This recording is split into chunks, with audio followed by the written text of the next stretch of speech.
Bonjour, comment allez-vous? Bienvenue dans le podcast Migration sûre et informée, une collaboration entre la délégation diocésaine des migrations au Sénégal et ECA Social, financée par le secrétariat des missions jésuites espagnoles. Commençons.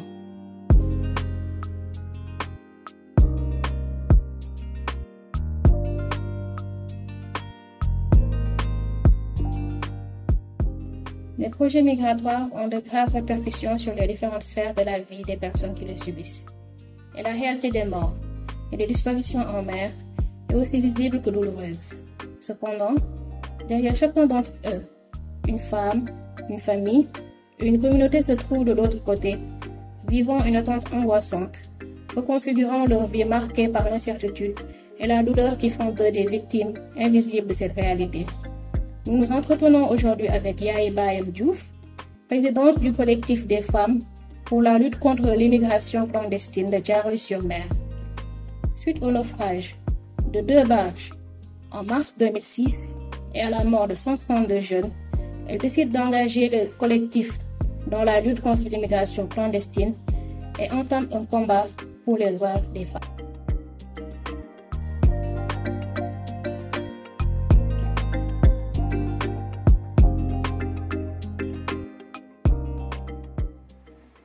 Merci beaucoup. Moi, je suis Madame Yaye Bayem Diouf. Je suis la présidente d'une association de femmes qui sont victimes de la migration irrégulière. C'est la raison pour laquelle nous avons créé ou même mis en place une structure qui s'appelle le collectif des femmes pour la lutte contre l'immigration clandestine au Sénégal.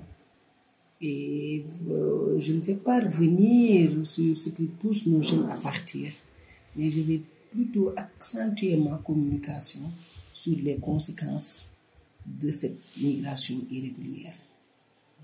Car nous femmes qui ont perdu nos enfants sont disparus en mer, nous vivons une situation d'incertitude due à la disparition, même à la perte ambiguë, je peux dire, de nos familles. Pourquoi perte ambiguë? Parce que pour nous, physiquement, le migrant est parti. Mais psychologiquement, pour nous, ils sont avec nous. Donc, c'est dans cette situation-là que nous vivons. Et cette situation nous immobilise. Et cette situation aussi sème la confusion, le doute au niveau de nos prises de décision, la tristesse, la perte d'intérêt ou de plaisir, la baisse ou même le manque d'appétit. Et vraiment, nous avons toujours dans l'esprit des idées suicidaires liées à la mort. Il y a la baisse de l'humour, des hallucinations, des délires même. Et tout ce qui nous préoccupe, c'est de voir un jour ou l'autre nos migrants ont disparu en mer. Et c'est ça, et avec beaucoup de conséquences au sein de la famille, surtout dans la belle famille. Des frustrations, la démoralisation, l'isolement, des problèmes, la discrimination, les violences de toutes formes. Et aussi, on n'en parle pas beaucoup, la situation de nos enfants disparus en mer. Sur le plan scolaire, on a des problèmes. Même sur le plan sanitaire, on a des problèmes. Sur notre plan, je peux dire, nous sommes des croyants sur le plan religieux. Nous sommes des croyants. Nous croyons à la vie, mais nous croyons à la mort. Mais nous ne pouvons pas effectuer le rituel, ni procéder à l'héritage des biens laissés par nos migrants disparus en mer. Et même sur le plan administratif, nous n'avons pas de statut légal. Parce que nous tous, nous le savons, une mort, ça se constate. Donc, la plupart de nos migrants, la plupart des familles de migrants, nous ne voulons pas de certificat de décès. Parce que jusqu'à présent, nous sommes à la recherche. Et la recherche nous a coûté tellement de difficultés, tant sur le plan financier, même sur le plan économique. Vraiment, la disparition de nos enfants migrants qui voulaient aller en Europe pour y chercher une meilleure vie, vraiment, nous subissons des conséquences psychosociales.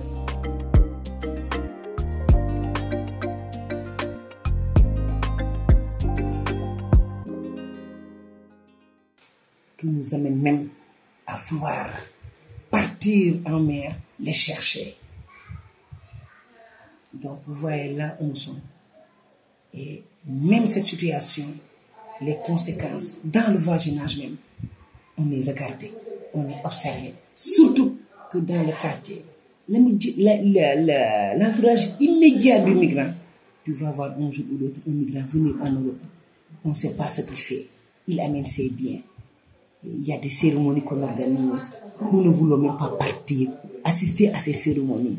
Parce qu'on va entendre des invectives, toute forme de violence, je vous dirais même, des stigmatisations, en disant oui, ce sont les meilleures femmes qui ont produit les meilleurs enfants, qui, quelle que soit la difficulté de la traversée, ils sont plus arrivés en Europe.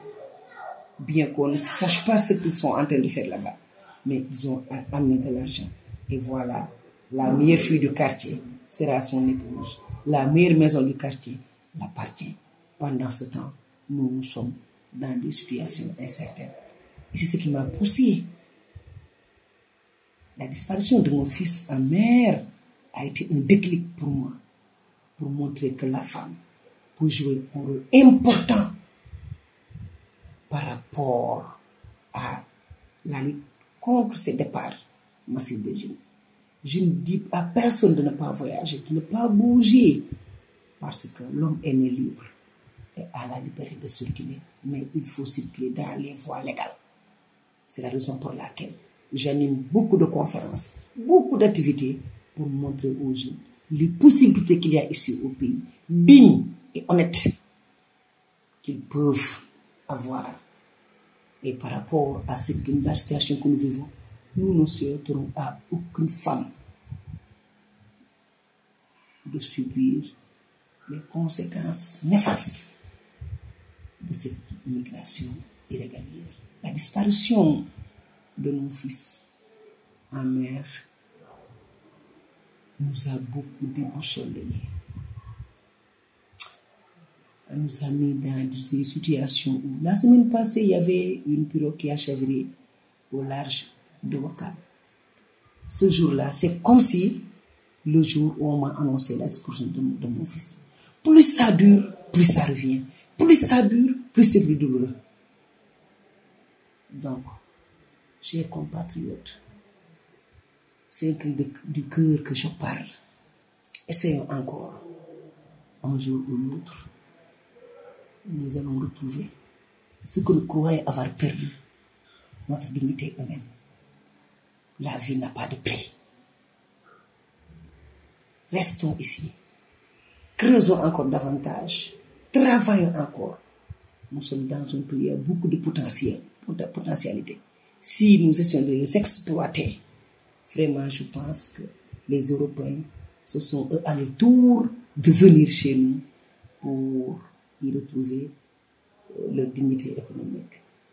Donc, vraiment, ce sont ces mots que j'avais à dire et en même temps interpeller nos gouvernants et l'Union européenne de revoir leur politique migratoire pour que ces jeunes puissent rester ici, entreprendre et travailler dignement.